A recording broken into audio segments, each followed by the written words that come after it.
With only 3 hours per day, you can craft the perfect skill set that will take you from who you are now to that ideal of the Renaissance man. This well-rounded character that excels in all aspects of life, from the mind to the body to the soul. And this isn't some BS like 10-step productivity routine. This keeps it simple and sustainable. It focuses on what matters the most, the few things that will truly get you the results you want. With these next few steps, I created my own personalized plan, you could say, a daily system for approaching this ideal. And it's so easy to make your own, something that serves you and something you love. 3 hours is about 19% of your waking day.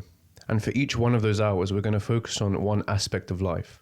And if we can just check off those 3 boxes every single day, then you've essentially carved your path to the ideal, to becoming that well-rounded character. And it's just 3 hours. There's no copious amount of time you have to put into this.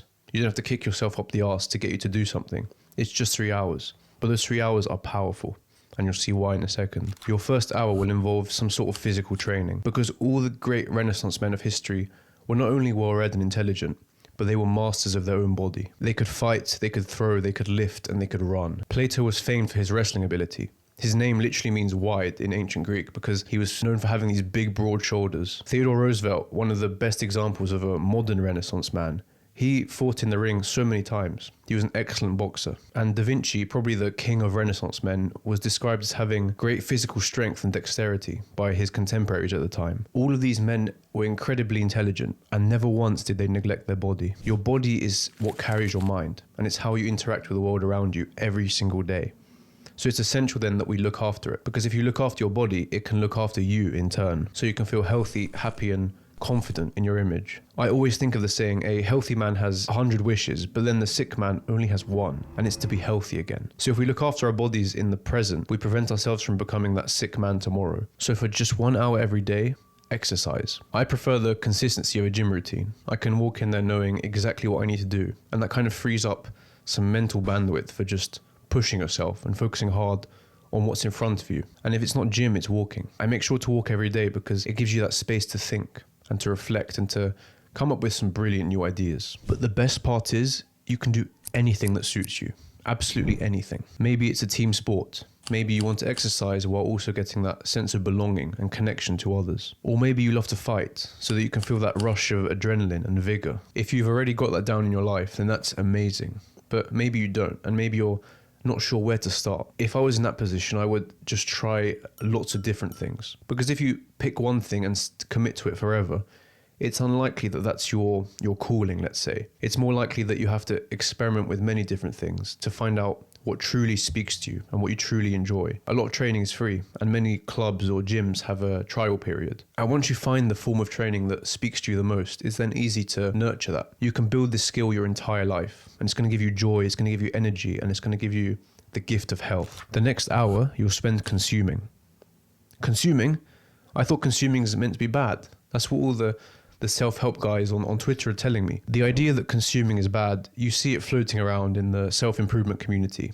And it frustrates me because it's really stupid. It's narrow-minded. It's like saying eating food is bad. Of course it's not. Because the devil is in the details. If you choose to eat processed sugary crap every day, then yes, that's going to harm your health in the long run. But instead of doing that, you can eat whole nutritious foods. And in that case, you're going to feel healthy and energetic. Consuming is the same.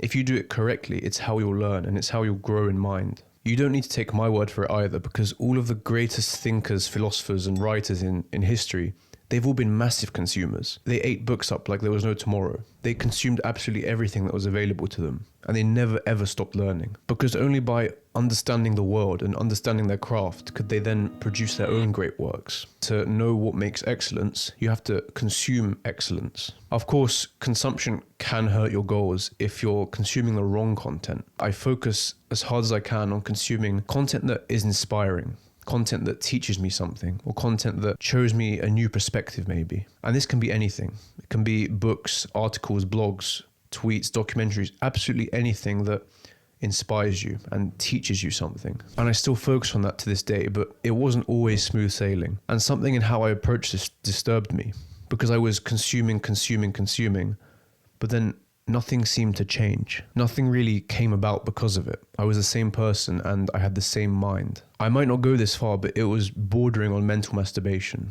like I was just consuming for the sake of it. And this is where your third hour comes in. The third hour will translate what you learn into something real and tangible, something that can be considered action, or at least something similar to it, something that can balance out the consumption and have you creating something real. Your third hour is spent creating. This is how I add balance to my consumption and keep it from becoming mindless. By creating something, you take all the potential inside you and you direct it outwards to build up something that's actually meaningful to you. And the most exciting part is that for you, it can take up a million different forms. It's so personalized and unique to who you are as a person. It could be painting, it could be playing an instrument, it could be writing, video editing, embroidery, anything, absolutely anything that allows you to express some of your character into the real world. It's an opportunity to slow down, to reflect, and to really sit with yourself and understand who you are. And of course, you get the added benefit that you can produce something that you're proud of, something that's worth showing off to the world. And I'll keep it real with you because I've been through this process. It's tough. It's not going to be easy. The road ahead is going to be full of frustrations and setbacks and challenges. I've explored many creative areas, from playing the violin to video editing to writing. And there were times where I felt it was all crashing down. Like I was putting so much effort in just for it to amount to nothing. And even to this day, I still get that feeling sometimes. I felt imposter syndrome. I felt a lack of direction. And sometimes you feel like all your motivation just fizzles away. These things will happen to you. And in spite of that, the joy and the satisfaction you get out of these creative pursuits completely outweighs the frustration, especially in the long run. Over the many years, I've learned to accept hardship because I know that even though it sucks in the moment, it's part of the bigger journey. And it's just a bump in the road. You'll move past it. And it's not just that, but the road itself has a lot of treasure along the way. For every bump you have, you'll experience a success, a victory, something that you can be proud of and something that brings you joy. And if you stick to your creative act, you'll start to realize that something magical is happening. You'll be doing whatever you're doing and you'll think, hold on a second, I'm actually pretty good at this. Like, I'm actually good at what I'm doing. And that is the best, most inspiring feeling you can ever experience. For example, when I first started editing these videos, I was terrified.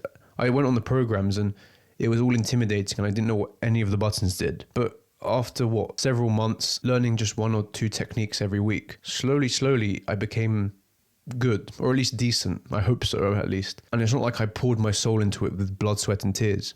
I just kept showing up and I kept putting that time and effort in. And slowly, before you even realize it, you become decent at the skill. And I've experienced the exact same thing in my writing. If I go back now and read some of the old articles and blogs I've read, I am embarrassed. That stuff is cringy as hell to read. But there's a bright side to that, because the fact that my old writing is embarrassing to me is because my new writing is so much better. And there's been that journey. Before you've even realized it, any sustained effort will make you good at your craft. And even today, it's not all sunshine. There's still those same exact creative struggles. For example, I play the violin back there. I've been playing for a while, but I still suck. I'm still not happy with my ability and it frustrates me a lot. And if you play an instrument, you'll know how much of a pain in the arse it can be. But even though it's hard in the moment, the whole journey offers meaning. And I am certain that if I stick to it, maybe in a decade's time, I'll be able to play amazing things on it. And that sounds like a long time span, because it is, and I'm not very good, but the takeaway here is to enjoy the road, because you're going to be on it forever. Find a creative act that you love and let yourself shine through it so that you can slow down, feel a sense of meaning and produce something you're proud of. And that's it. With 3 hours a day, you approach this ideal of the Renaissance man. And it's an ideal because there's no end to it. You're always improving and you're always cultivating every single part of your character. So with 1 hour of physical training, with 1 hour of learning/consuming, and with the final hour of creating, you've created